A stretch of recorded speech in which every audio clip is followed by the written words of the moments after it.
puede faltar todo en la vida, me puede faltar hasta la vida,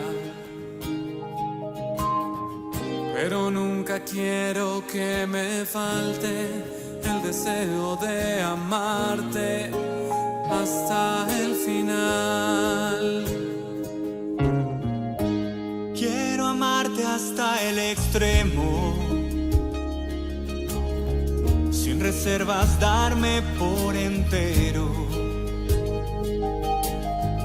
como los que se han enamorado. Yo te canto, mi amado, hasta el final. Hasta la locura te amo, Señor. Ya no quedan dudas en mi corazón de que te amo, de que te amo, Señor.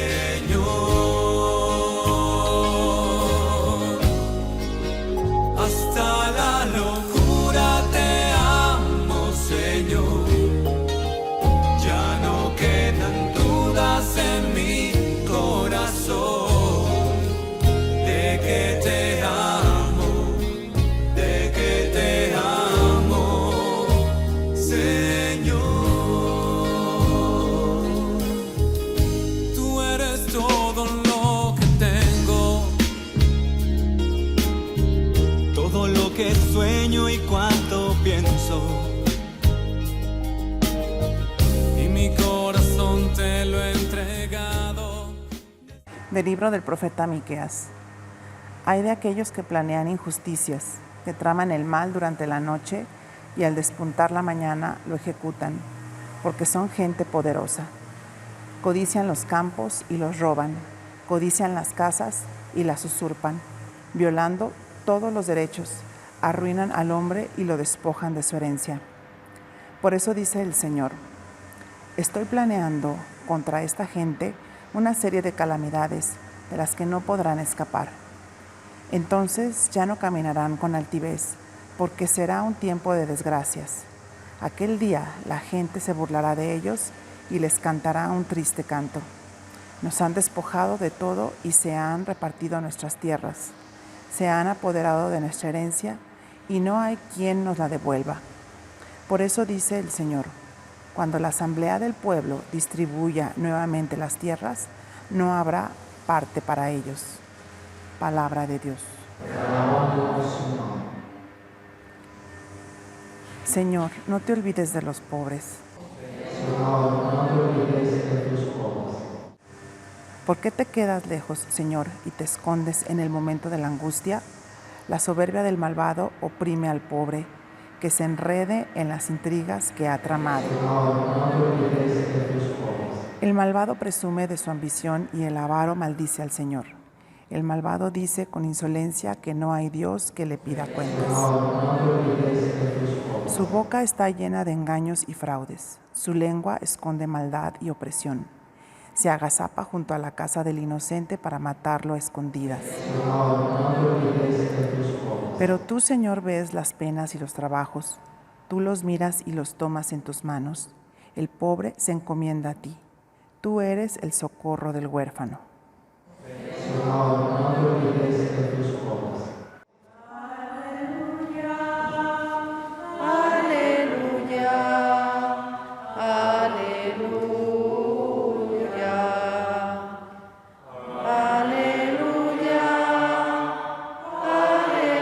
aleluya, aleluya. Dios ha reconciliado consigo al mundo por medio de Cristo y nos ha encomendado a nosotros el mensaje de la reconciliación. Aleluya, aleluya, aleluya. Señor esté con ustedes. Del Santo Evangelio según San Mateo. En aquel tiempo los fariseos se confabularon contra Jesús para acabar con él, Al saberlo, Jesús se retiró de ahí. Muchos lo siguieron, y él curó a todos los enfermos y les mandó enérgicamente que no lo publicaran para que se cumplieran las palabras del profeta Isaías. Miren a mi siervo a quien sostengo, a mi elegido en quien tengo mis complacencias. En él he puesto mi espíritu para que haga brillar la justicia sobre las naciones. No gritará ni clamará, no hará oír su voz en las plazas, no romperá la caña resquebrajada, ni apagará la mecha que aún humea, hasta que haga triunfar la justicia sobre la tierra, y en él pondrán todas las naciones su esperanza. Palabra del Señor. Gusta sentarse un momento.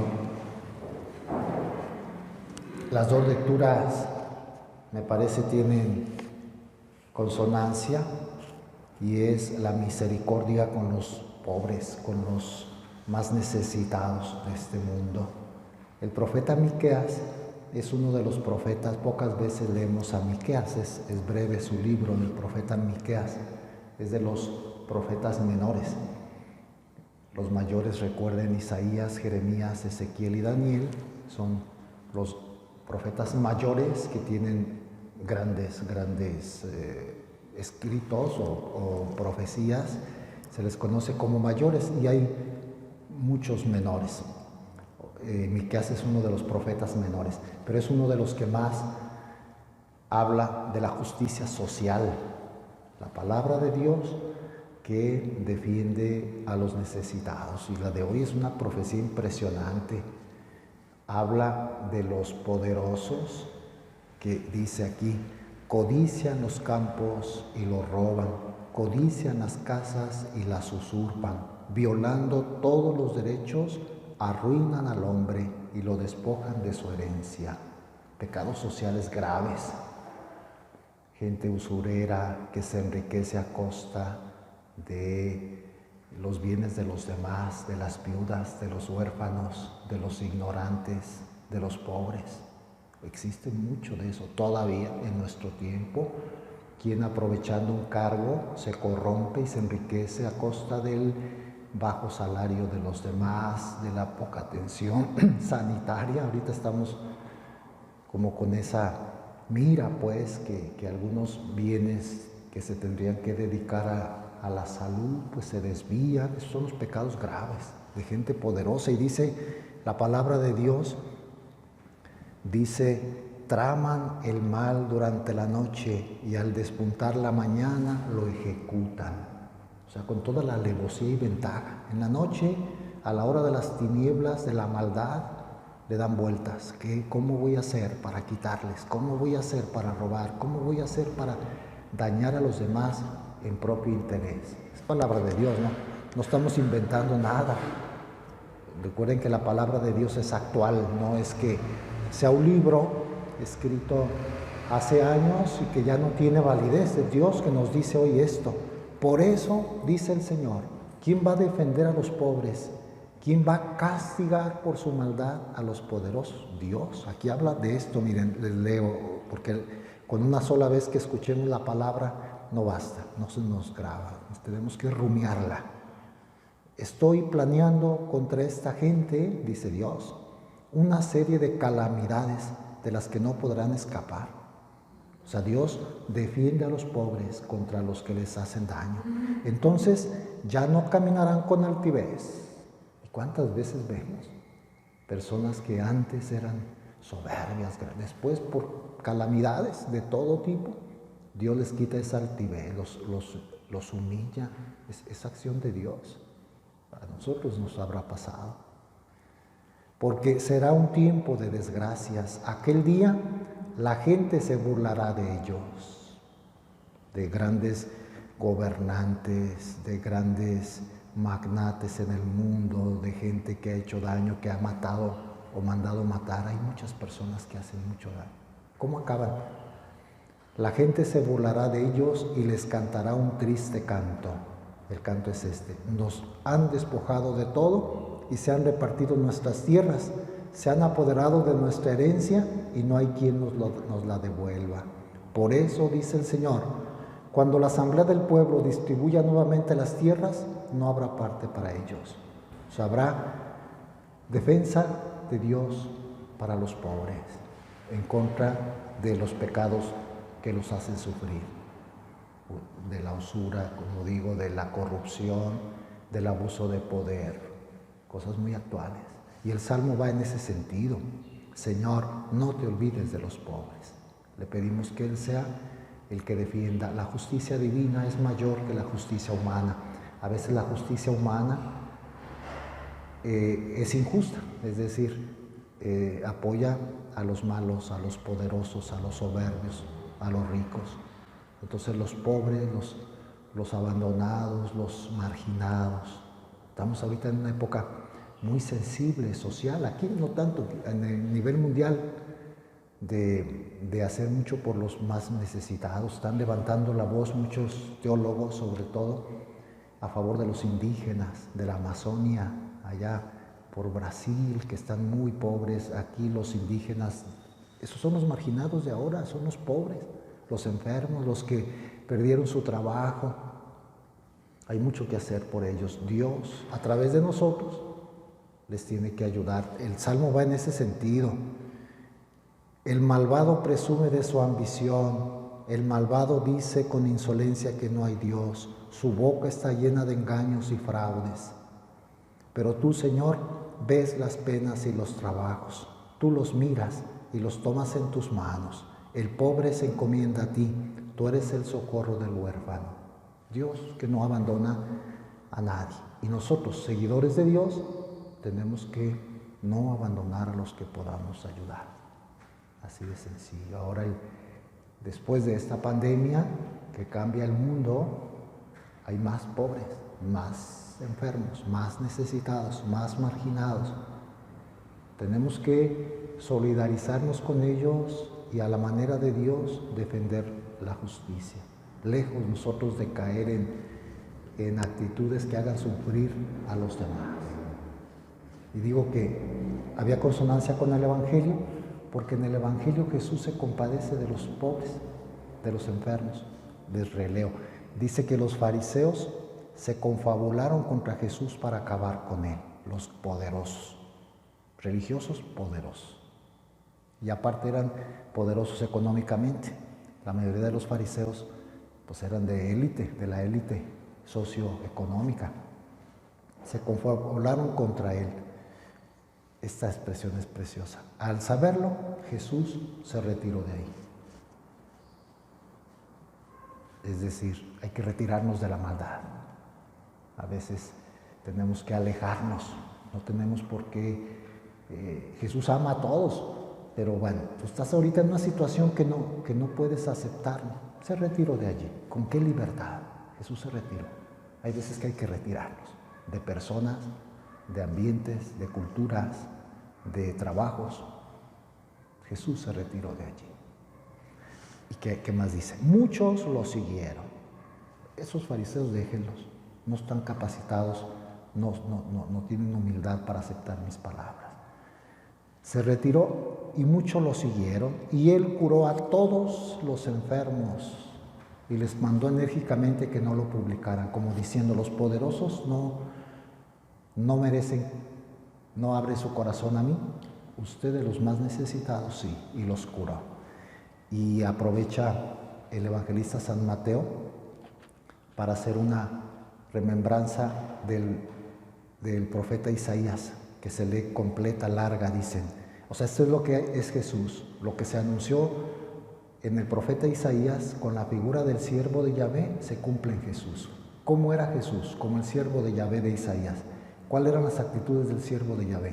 Miren a mi siervo, a quien sostengo, a mi elegido, en quien tengo mis complacencias, dice Dios. En él he puesto mi espíritu, para que haga brillar la justicia sobre las naciones. No gritará ni clamará, no hará oír su voz en las plazas, o sea, no buscará espectáculos, no se exhibirá, no romperá la caña resquebrajada. La caña resquebrajada podemos ser nosotros, los pobres, con una vida ya gastada, desgastada, en dificultades. El Señor no nos acaba. La caña resquebrajada significa algo que está a punto de morir, de desaparecer.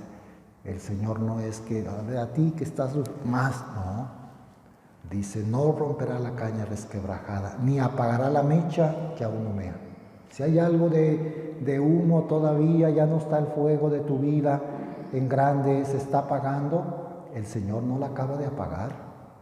Y aquí pueden entrar personas pues que ya su vida es difícil por situaciones, marginados, como digo, socialmente, pobres, enfermos, huérfanos, viudas. No apagará la mecha que aún humea. O sea, mientras haya esperanza, el Señor te toma. No acaba. Incluso el pecado te puede tener como mecha humeante. El Señor no te acaba, el Señor te recoge. El Señor se compadece, tiene misericordia. Dice, hasta que haga triunfar la justicia sobre la tierra, y en Él pondrán todas las naciones su esperanza. Así decía la profecía que se cumple en Jesús. A los enfermos en este caso, a los endemoniados, a los huérfanos, a las viudas, a los pecadores. El Señor acoge a todos. Y así tendremos que ser nosotros. No jueces duros de decir estos son malos. No apagará la mecha que aún humea. No resquebrará, no acabará, no romperá la caña resquebrajada. Son actitudes que debemos tener nosotros. No despreciar a nadie. Pues que la Virgen, que vivió el Evangelio de su Hijo como la más perfecta servidora, en este sábado que la recordamos, interceda por todos. Que así sea. Tú eres todo lo que tengo, todo lo que sueño y cuanto pienso. Y mi corazón te lo he entregado, desde siempre mi amor.